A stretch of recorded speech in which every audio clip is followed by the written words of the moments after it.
জয় গুরু বন্দে পুরুষোত্তমম। সতীশ দাস শ্রী ঠাকুরকে বলছেন, সবে যদি তার সৃষ্টি, তবে পাপ আসলো কোত্থেকে? শ্রী ঠাকুর বলছেন, মানুষ উৎসবিমুখ হয়ে উঠলে বৃত্তি তাকে চেপে ধরে। মানুষ বৃত্তি অভিভূত হলে শ্রদ্ধাপোষণী চলন থেকে বিচ্যুত হয়ে পড়ে এই বৃত্তি সত্তারেই রস নিংড়ে তা দিয়ে আত্মপুষ্টি করতে চায়। আমরাও বৃত্তি স্বরূপ লাভ করে ওই বৃত্তিকেই সত্তা মনে করে তার এই পুষ্টি সাধনে তৎপর হয়ে চলি। ফলে যা হবার তা হয়। পাপ মানে এমনতর চলনা।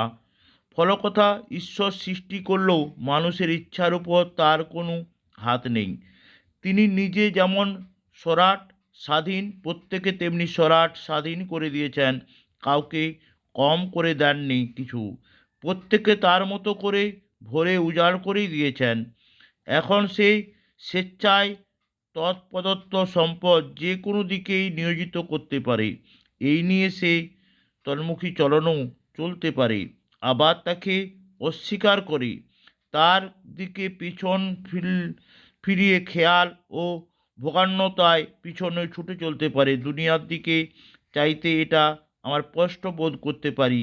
বাপের থেকে জন্মেও বাপের অবাধ্য হওয়ার স্বাধীনতা ছেলের আছে।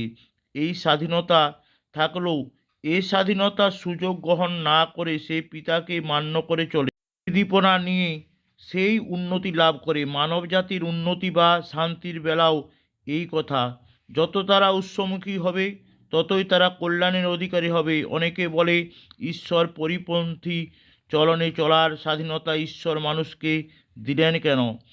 তার জন্যই তো এত দুঃখ কষ্ট। কিন্তু এর কথার উত্তর হলো, জবরদস্তির ভিতর দিয়ে প্রীতি হয় না, আর হলেও তার উপভোগ্য হয় না। মানুষের অনিয়ন্ত্রিত প্রবৃত্তি চলনের সম্ভাব্যতা থাকা সত্ত্বেও সে যখন তা উপেক্ষা করে স্বেচ্ছায় ইষ্টভূমিকী হয়ে চলে, ঈশ্বরমুখী হয়ে চলে, অনুরাগ নিবদ্ধ হয়ে বৃত্তি প্রবৃত্তি সুনিয়ন্ত্রিত, তৎপর থেকেই সে অনুরাগ উভয়ের কাছে উপভোগ্য হয়ে ওঠে।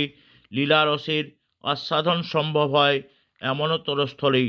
নচেৎ যন্ত্রচালিত তৎপবৎ গন্তব্যর বিহীন হয়ে বোধারা আবর্তনে মানুষকে যদি তথাকথিত ভালোর পথে চলতে হয়, সে ভালো হতো না।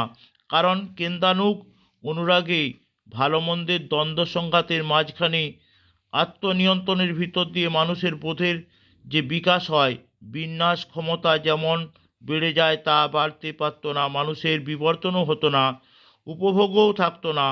তাছাড়া এমনতর হলে চারিত্রিক দৃঢ়তা, ইচ্ছাশক্তি ও ব্যক্তিত্বের উদ্ভুত্থানও সম্ভব হতো না। সকলকে জয় গুরু বন্দে পুরুষোত্তম।